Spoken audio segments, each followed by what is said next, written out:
Почитувани, следниот документ ја открива суштината за Петре Шилегов и што му е најважно од градоначалничката фотелја. Почитувани, 2 дена пред изборите Петре Шилегов склучува договор за кафана на 15.10, односно на 2 дена пред избори. Склучен е договор со 3 фирми во вредност од 32.000 евра. Договор, директна спогодба во слободен речник за кафански услуги.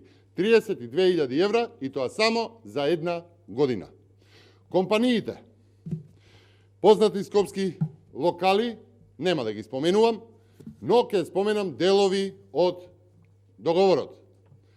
Рамковниот договор е на 1.700.000 денари, со ДДВ 2 милиони денари за кафана за 1 година. Договорот започнува од 21.10, односно се реализира од вчера. Измени на оваа рамковна спогодба, односно поголема или пониска вредност, може да се оди и до 20% од договорот, односно на овие 32.000 евра планирани за Петре Шилегов да ги потроши во кафаните ни Скопје, да се додадат уште 3.200 евра доколку оваа година му се погоди на Петре Шилегов. А тука би додал и дека фирмите, кафеаните се обврзале на 10, односно нудат на 10 до 15% попуст на менијата, односно на услугите, на јадењата и на пијачките.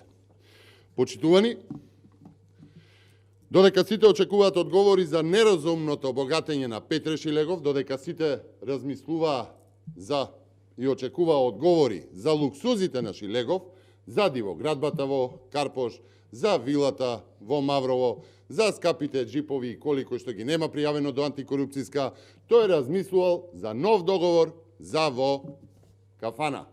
Не, почитувани, ова не е црна кампања, ова е соочување со фактите за Петре Шилегов среде кампања за избор на градоначалник на град Скопје, кога он подпишува договор од 32.000 евра за кафански услуги.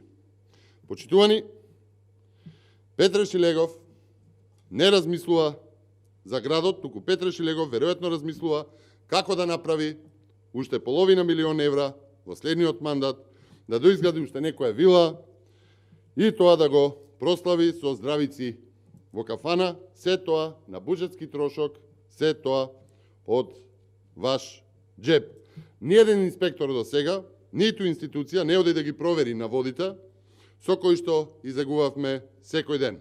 Затоа Петре смета дека можел да размислува само на кафана. Почитувани, Шилегов не мисли на Скопје, туку на јадење и пиење на буџетски трошок.